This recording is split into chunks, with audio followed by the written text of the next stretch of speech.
이분이 오셨습니다. 마이금이가 그토록 만나고 싶어 했던 분.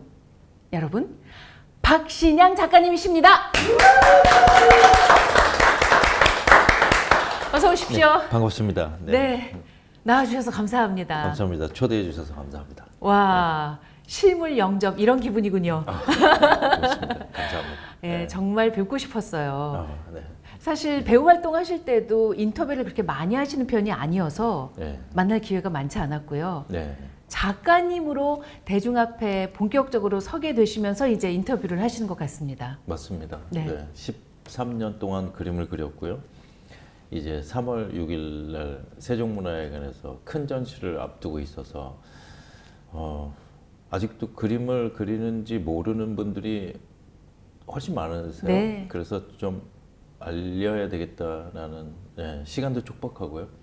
그래서 여러 군데서 지금 그림 얘기를 하고 있습니다. 네, 그림을 그리고 계시는구나를 손을 보고 알 수밖에 없었습니다. 네. 저는 어제 전시 준비를 하느라고 네. 페인팅 작업을 하다가 와서 페인트가 묻어 있습니다. 저는 이렇게 작가들이 일부러 이러는 줄 알았거든요. 그건 아니군요. 잘 씻겠습니다. 저는 이제 그림을 직접 보고 싶었지만 아직은 그럴 수 없어서 네. 저희 이 영상이 올라가는 날이 바로 그 오프닝 날 3월 6일입니다. 네. 저는 3월 6일 이후에 이제 세종문화회관을 갈 예정이고 네. 책을 통해서 작품을 쭉 이제 보게 되고 작가님의 글을 읽게 되었습니다. 네. 사는 게 쉽지 않으셨겠더라고요. 사는 게 쉬운 분들이 많이 있나요? 네, 네. 쉬운 사람도 있습니다. 그러니까 쉽다는 말이 좀 어폐가 있긴 하지만 네.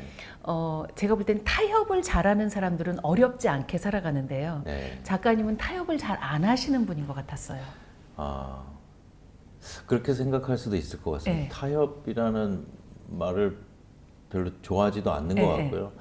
그 말 뜻이 뭔지도 잘 모르겠는 네, 것 같고요. 네. 무슨 생각을 하게 되면은 그냥 고지고대로 그 질문들에 대해서 이렇게 좀 정면 대결한다, 돌진한다, 좀 네. 그런 성향이 있긴 합니다. 네, 정면으로 돌진할 뿐만 아니라 계속 깊이 파 내려가시더라고요.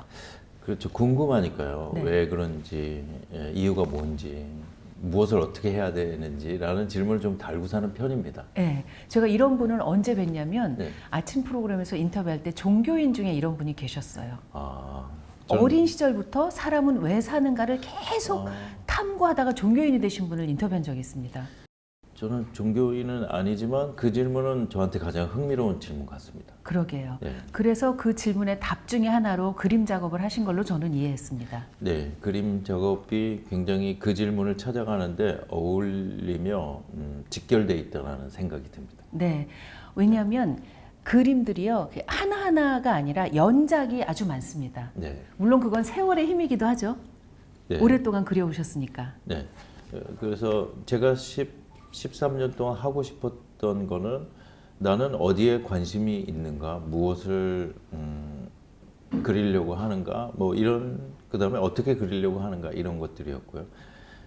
그러다 보니까 10년쯤 지나서 이런 생각을 하게 됐습니다. 나는 그걸 왜 그리고 있는 거지? 그래서 이제까지 그렸던 대상들을 다시 한번 그려보자라는 생각을 했고 계속해서 그러니까 처음에 그렸던 대상을 다시 그리면서는 또 다른 생각과 질문들이 좀 추가되기 시작했고요. 좀 더 심화되기 시작했던 것 같습니다. 그게 느껴졌습니다. 예를 들어서 당나귀 연작을 많이 하셨는데요. 네. 초기에 그리신 당나귀들은 제가 볼 때는 얼굴과 표정에 집중하고 있었습니다. 네. 근데 후기로 올수록 당나귀가 분해되고 재조립되더라고요. 네. 그때 재밌는 경험이었는데 당나귀를 한번 어떻게 그렸었냐면요. 네, 좀 길더라도 이해해 주십시오. 저 긴 얘기 좋아합니다. 네. 아버지도 당나귀 같은 분이라고 생각을 합니다. 네, 아버지의 꿈 얘기. 예, 아버지의 꿈 얘기가 책에 있었죠. 네. 그래서 이 아버지의 꿈은 어디서부터 비롯됐을까 생각을 하다가 이제 아버지가 사시던 고향, 태어나신 고향의 지도를 처음에 찾았고 전체적으로 이해하려고 왜 부동산에 가면 이만한 지도 있지 않습니까? 네네네. 지적도라고 뭔지 알아요. 하는데, 예. 그거를 샀습니다. 그래서 어려서부터 이제 아버지가 말씀하신 누구의 누구, 거기 누가 살았는데 거기에 누구 뭐 이런 얘기가 조합이 안 됐었는데 왜 아버지가 거기에 대해서 그렇게 집착을 하셨을까를 알고 싶어서 거기에 그 등기부등본이라고 있지 않습니까? 네네. 그러면 거기에 이제 누구의 소유였고 그렇죠. 그다음에 누구한테 팔렸고 네. 이런 스토리가 기록이 다 있죠. 나오죠. 예. 그걸 한 1000통을 띄었습니다. 그 주변에. 그러다 보니까 아버지가 말씀하신 누구의 누구가 언제쯤 누구한테 다시 그 땅을 팔고 그래서 아버지가 그 땅을 갖고 싶어서 어떻게 했는데 이런 스토리가 거기 다 나와 있는 거예요.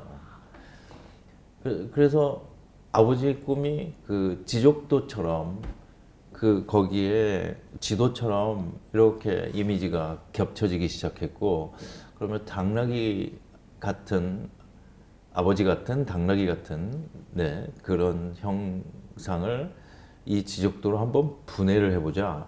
그래서 두 이미지를 말하자면 오버랩을 시켜서 그림을 한번 그려봤었던 거죠. 와, 그게 느껴졌어요. 그 지적도까지는 저는 상상을 못했지만 네. 왜냐하면 초기작의 당나귀들은요 표정이 네. 전부입니다. 네. 그러니까 얼굴 위주로 그리셨어요. 캔버스 가득 네. 당나귀의 표정이 보여요. 네. 그리고 당나귀들은 대부분 무거운 표정을 짓고 있어요. 네. 왜냐하면 당나귀의 임무는 무거운 짐을 지고 어디까지 가는 거니까. 네. 그래서 처음에는 당나귀를 이제 한참 그리다가 나는 당나귀를 그리는 다른 방식이 뭐가 있을까를 생각하다가 보통은 미술사에 나오는 어떤 스타일을 차용하기도 하는데요. 제가 그걸 안 했습니다. 그걸 하기 싫었고 의도적으로 거부를 했는데 연기를 할 때도 누구의 그 스타일을 좀 따라하면 조금 쉬워지는 경향이 있긴 한데요. 그거를 안 하는 거죠. 그리고 제가 가지고 있는 안에 가지고 있는 방식이 뭔지를 끌어내기 위해서 시간을 한참 들이는 거죠. 그래서 당나귀도 그런 방식으로 한번 네, 좀 다른 스타일을 한번 만들어 봤던 거죠. 네. 그리고 저는 어떻게 이해했냐면 당나귀가 박신양 작가구나. 저도 좀 그런 것 같습니다. 네. 네, 우직하고 돌쇠 같고 그다음에 뭐랄까 멍청하고 그다음에 아둔하고 근데 당나귀는 저보다 짐을 질 때 조금 나아 보여요. 저처럼 꾀부리거나 이러지 않아 보이고 저보다 나은 점이 그 점 같습니다. 그리고 왠지 당나귀 등이 굉장히 좀 안쓰러워 보이거든요. 허전해 보이거든요. 오히려 짐이 올려졌을 때 더 안정적으로 보이는 것 같고 저도 그런 것 같아요. 그 짐이 있으면 짐이라는 단어는 벗어버리고 싶은 거하고 바로 이렇게 연결이 되어지는데 저도 그런 생각을 했던 적이 있어요. 뭔가 무겁게 느껴지면 짐을 다 훌훌 털어버리고 싶은 생각이 있는데 그게 아니고 제가 계속해서 무슨 짐을 찾아다니더란 말이죠. 그것도 뭐 남들이 좋아하거나 효용이 있는 그런 짐은 아니고 엉뚱한 질문들을 이렇게 제가 물고 늘어지는 걸 보면서 네. 당나귀스러운 것 같다라는 생각했습니다. 네. 아무나 등기부등본을 1000통 떼지는 않습니다. 보세요. 이렇게 생각으로 그 머릿속이 가득 차 있고 그래서 표현해내지 않으면 안 되는 사람이 저는 박신양 작가님인 것 같습니다. 네, 저도 그런 것 같습니다. 그래서 최근 내 주제는 표현은 뭔가 사람들한테 굉장히 다양한 방식으로 표현을 하는데 표현은 사람들한테 필수적인 것인가? 표현을 안 하면 사람들은 살 수가 없는가? 뭐 이런 생각도 좀 하고요. 그다음에 이건 좀 더 철학의 문제인 것 같다. 그래서 서강대학교 신학대학원의 철학과에 입학을 해서 공부를 했는데요. 공부를 하고 있는 중인데 너무 좋습니다. 너무 좋을 것 같아요. 네. 그렇죠? 네, 너무 배우는 좋습니다. 내용도 그렇고 네. 과제를 작성하는 과정도 너무 좋을 것 같고 괴로울 것 같고. 좋습니다. 괴로운 거는 왜냐면 계속 질문을 탐구해 가야 되잖아요. 저는 그거 괴롭지 않습니다. 네, 재밌습니다. 네네. 그 분야에서 이런 숙제와 주제를 가지고 한평생을 몰두했던 사람들을 지금 접할 수 있는 기회이기 때문에 너무 좋을 것 같다라고 생각했는데 정말로 그랬습니다. 아, 네. 부럽습니다. 예, 대학원으로 오시죠. 아, 저는 농담이 아니고 네. 저희 팀은 알고 있는데 제 꿈 중에 하나는 누가 제 생계만 책임져 주면 저는 평생 대학원만 다니고 싶은 마음이 있는 사람입니다. 네, 네. 예를 들어서 철학과도 근데 중요한 건 논문은 쓰지 않아요. 네. 수료만 할 겁니다. 졸업은 안 해요. 졸업은 너무 힘드니까요. 네. 철학과도 좀 다녀보고요. 네. 아니면 사학과도 좀 다녀보고요. 심리학과도 좀 다녀보고요. 그래서 2년 내지 3년씩 계속 대학원만 다니는 게 제 꿈입니다. 예. 예. 거기 제가 교수님들하고 친하게 지내니까요. 네네. 예. 거기 관심 있으면 저한테 알려주세요. 나 후배 될 것 같은데 안 말해도 어떡하지? 거기 뭐 선후배 그런 거 없어요. 네. 근데 이제 저는 그림을 잘 모르지만 고흐의 그림을 별이 빛나는 밤 있잖아요. 네. 그걸 모마에서 보면서 저는 되게 슬펐어요. 왜냐면 우리는 그냥 밤하늘의 별을 보는데 이 사람은 온 우주를 보고 있었고 네. 그 우주가 뱅글뱅글 돌고 있었고 그게 언제나 시야에 가득 찼을 것 같았어요. 그래서 남들과 다른 방식으로 밤하늘을, 별을, 세상을 바라보는 사람은 얼마나 고독했을까. 근데 작가님 연작 중에 사과 시리즈를 보면 네. 하나의 사과를 그리신 게 아니라 저는 우주를 그리는 것 같았거든요. 그렇죠. 처음에는 대상에서 시작하지만 사과를 그리고 싶다. 그러면 사과를 재현하고 싶은가? 사과 모양 같은 또는 그러면 사과가 뭔가 빨갛고 탐스럽고 먹음직스러운 게 사과인가라고 하면 저한테는 그렇지 않았단 말이죠. 그거는 두봉주 교님을 만났을 때 사과 두 알. 네, 예. 너무 감동이고 감사였고 감사와 감동이라고 다 얘기하기에는 모자라는 어떤 감정이었습니다. 분명히 그것도 감정이죠. 그래서 감정은 생각보다 단어로 규정짓기에 복잡 미묘하고 이렇게 범위가 넓은 것들이 많은 것 같은데요. 그래서 사과를 그리기 시작했다가 질문이 이렇게 갔죠. 사과 뭐예요? 사람들이 우리가 말하는 빨갛고 동그란 사과는 계속 유지가 돼야 되는가? 아니면은 나는 그거하고 상관없는 어떤 무엇을 그리려고 하는가? 그런데 그때부터는 사실은 설명하기 힘들어지는 거죠. 남들이 알아볼 수도 없어질 수도 있는 거죠. 그래도 상관없다.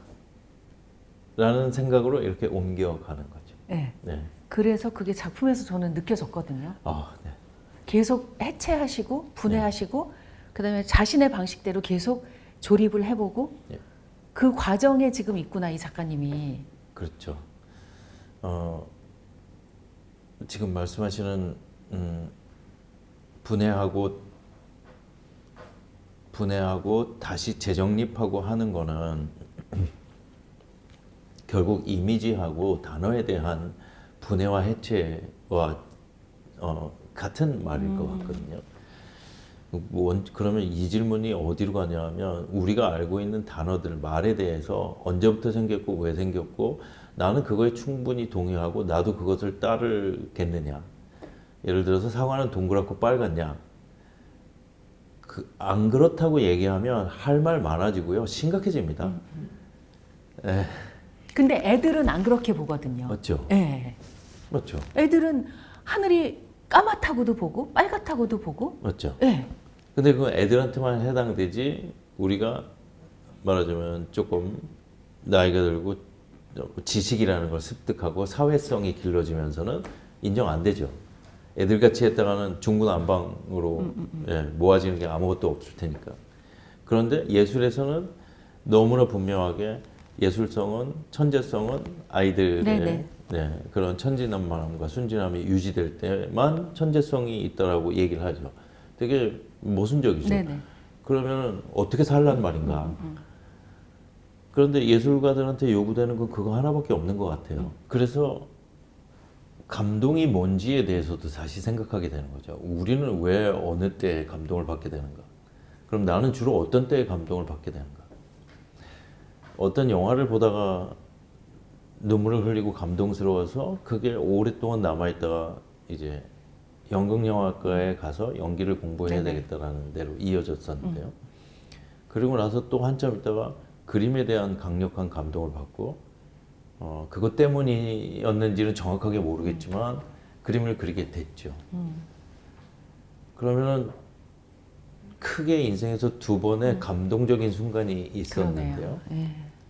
그러면 나를 이렇게 인생의 방향을 바꿔놓는 감동이 뭐며 왜지? 하는 궁금증도 가지고 있습니다. 네.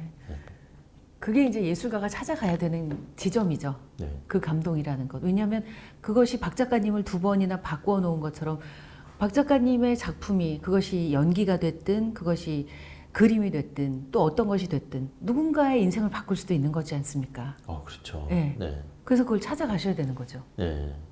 제가 표현에 대해서 막중함과 어떻게 보면 부담감을 느끼는 거는 사인이라는 드라마를 했을 때 제가 너무 좋아하는 작품입니다. 예, 어디에 상 받으러 갔습니다. 네.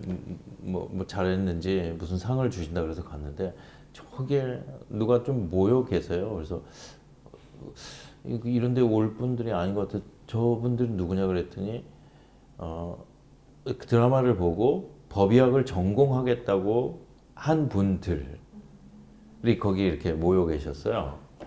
그래서 이거 정말 심각하게 생각해야 되는 일인 것 같다. 그래서 그런 부담이 계속 있죠. 예. 그런 부담을 계속 가져주세요. 그래서 좋은 연기와 좋은 작품을 저희가 볼 수 있다면 죄송하지만 좀 가져주세요. 네, 알겠습니다. 그렇게 하겠습니다. 저는 그래서 사실 예술가들한테 좀 미안한 게 왜 그런 얘기도 있지 않습니까? 우리가 그림값이 좀 비싸다고 하는데 그럴 수밖에 없는 게 이 책에도 그런 비슷한 표현이 나오지만 그 작품 하나가 나오기까지 그 작가의 그 지난한 시간과 실패와 좌절과 고통을 겪고 나온 작품을 우리가 사는 거기 때문에 값이 비쌀 수밖에 없다. 그런 걸 보면 좀 예술가들한테 미안해요. 우리는 그냥 손쉽게 소비를 하지만 그 연기가 됐든 이런 그림이 됐든 거기까지 오기까지 얼마나 힘들었을까 예술가들은. 돈이 중요하겠죠. 그 다음에 경제 가치로 환산되는 건 재밌는 일이고 돈 얘기하면 사람들이 막 다 흥분하는 거 알고 있습니다. 그런데 그림이 오로지 돈 이상의 무엇이 없는가라고 하면 저는 그렇게 생각하지 않거든요. 그림은 돈 이전에 경제 가치 이전에 무엇이었습니다. 그러니까 예술이라고 하겠죠. 네네. 그래서 쭉 한번 따져보니까 우리가 알고 있는 그 예술은 뭐 원시적인 것도 있었지만 동굴벽화가 있었죠. 네네네네. 저게 과연 팔라고 그렸을까? 팔기 위해서 그렸을까? 생각을 해보니까 왜 그렸을까? 누가 그렸을까? 어떤 마음을 그렸을까가 되게 궁금해졌습니다. 근데 미술사에 보면 제가 그것도 썼습니다만, 봤습니다. 예. 네, 전부 다 결론을 어떻게 맺냐면 풍요에 네네. 대한 기원이라고 아주 그럴듯하게 맺죠. 네. 그러면 잡아먹고 싶어서 풍요에 대한 기원이라 그러면 우리 누구 뭐 세상에 신이 있으면 우리한테 소떼를 많이 보내주세요. 잡아먹을 수 있게 이 말이잖아요. 이거 말 되지 않는 것 같다. 내가 저 그림을 볼 때는 저거 그리움이 묻어있는 그림인 것 같은데 잡아먹고 싶다니.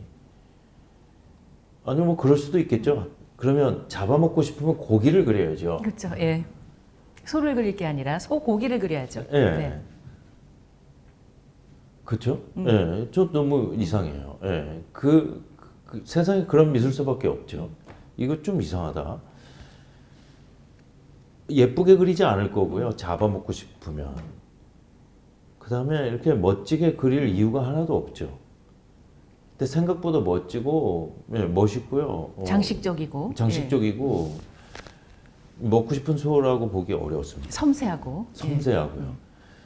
그래서 생각을 해보니까 그때는 이제 영혼이 전부 다 무엇에도 있다라는 뭐 그런 생각이었고 영혼이 있다는 얘기 뭐냐면 영혼의 교류를 나눌 수 있다라는 거죠. 네네. 우리 강아지하고도 충분한 사람보다 더 교류를 나누지 않습니까?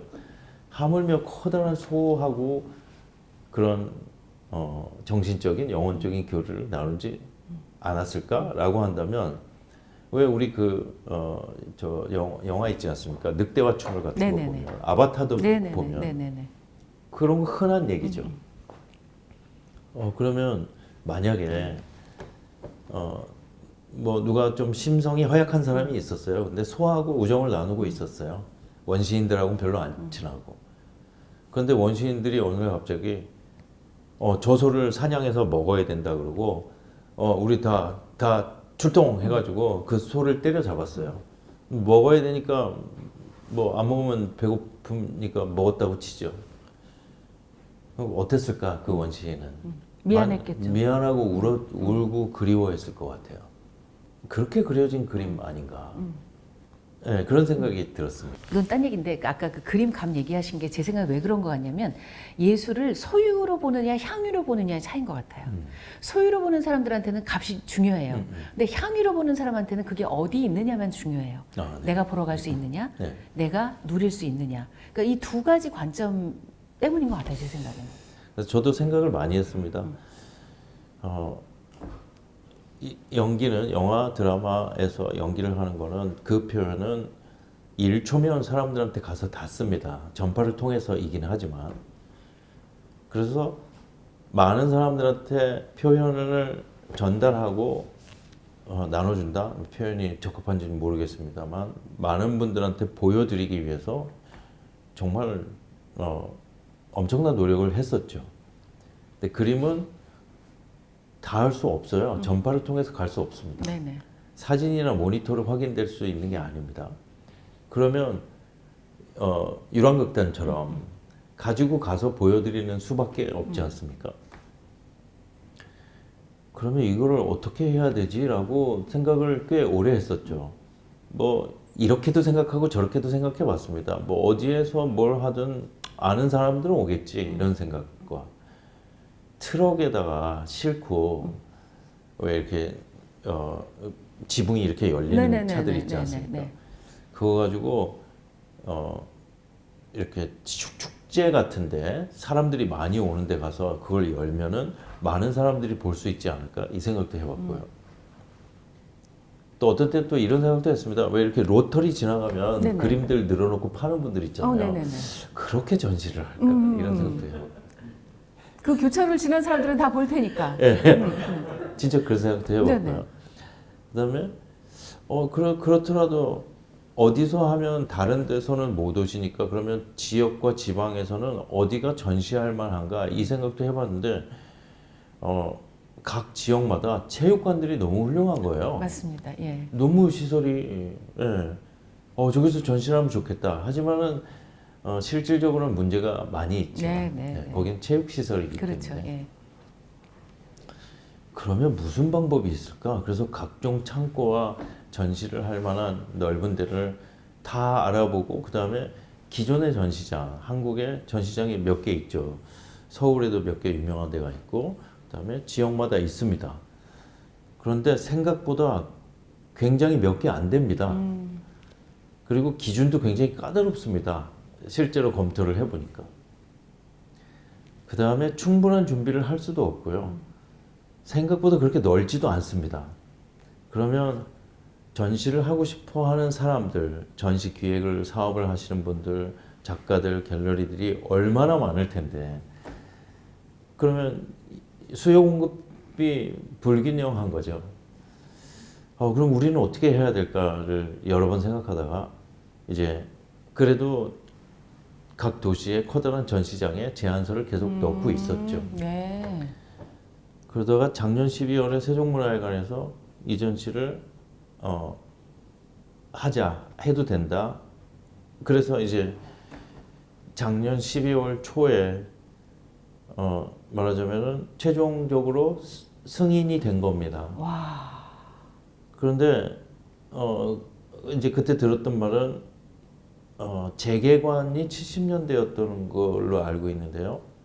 세종문화회관이 재개관을 한 후에 한국 작가 중에 이렇게 오랫동안 단독 전시를 한 사람은 없었다라는 내용을 들었습니다. 네, 저도 그렇게 알고 있습니다. 예. 네네. 네. 그래서 전시쇼 제4의 벽. 네. 예. 전시쇼는 우선 저도 그렇고 많은 분들이 전시를 갈 때 어떠신가에 대해서 물어봤는데요. 생각보다 그렇게 기쁘고 즐겁고 마음 편하지는 않았던 것 같아요. 그러니까 미술사는 우리한테 어느 정도의 압박과 부담이 있죠. 알지 못하면 얘기도 못할 것 같고, 그림을 보는데 무슨 얘기를 하면 굉장히 수준 낮을 것 같고, 내가 말을 잘못하지 않나라는 걱정 불안이 있죠. 내가 보는 게 제대로 보는 건가 이런 거. 네. 예. 제대로 못 보는 사람이 세상에 어디 있을까요? 근데 그런 부담이 있죠. 그러니까 저는 미술사에 대해서 조금 의심을 가지고 있는 건, 왜 사람들을 못 보고 못 듣고 못 생각하는 사람들을 만들어 놨을까?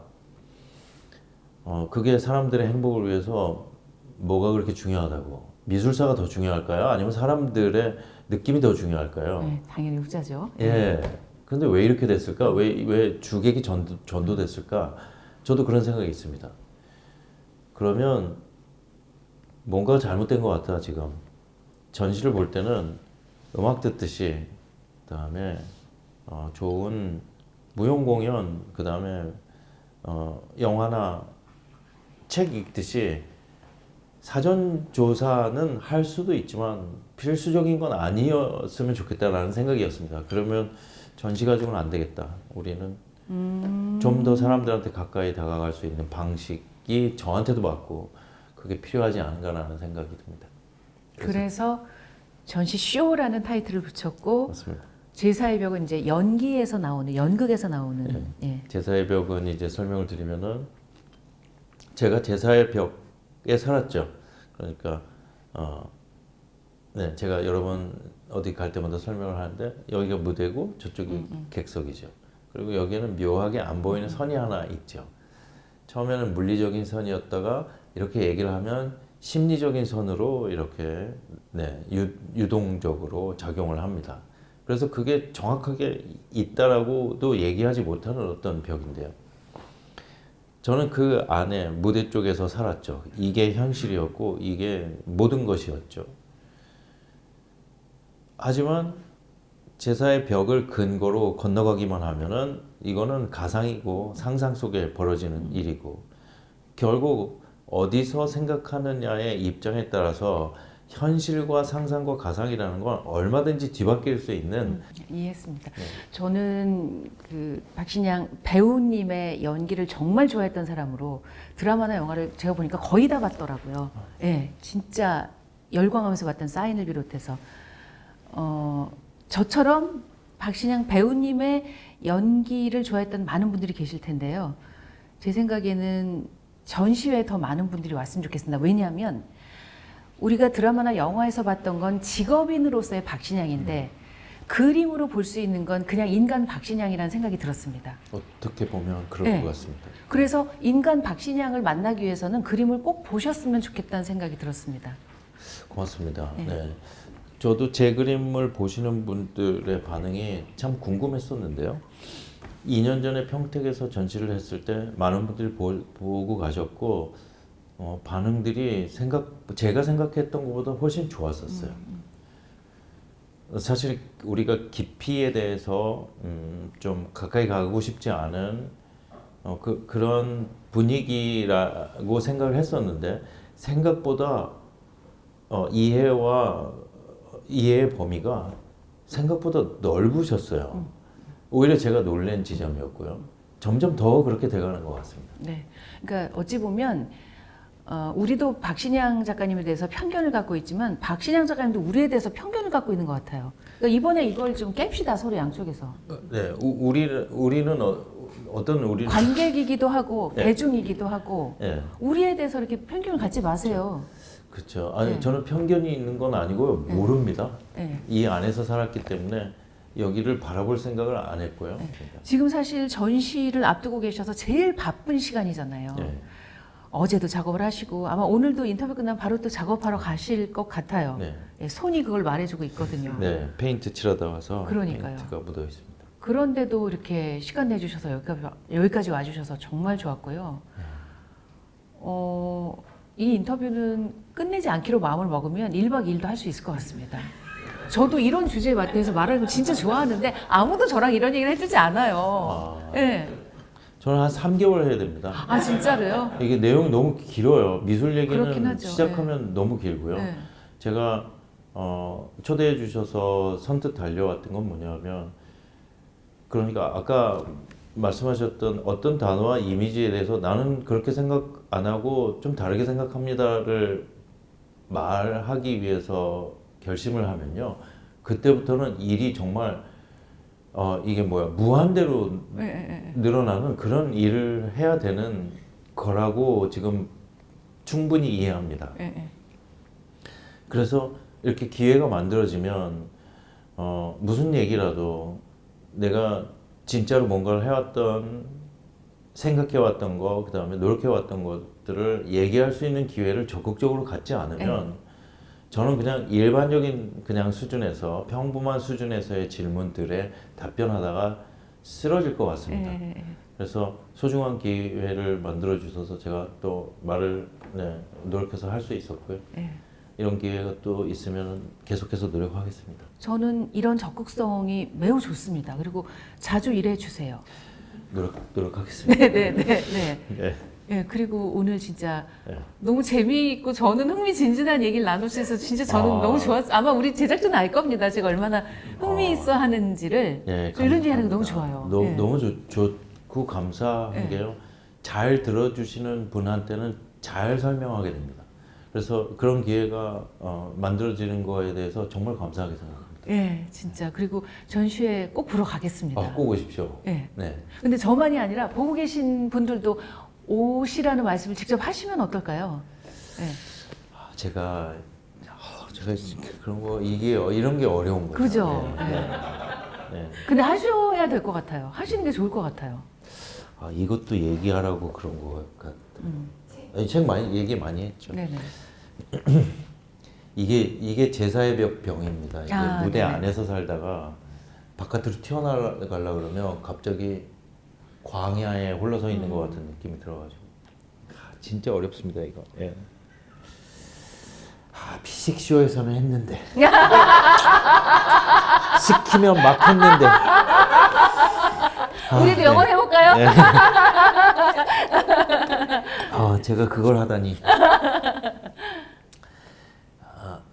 3월 6일부터 5월 10일까지 세종문화회관 미술관에서 전시를 합니다.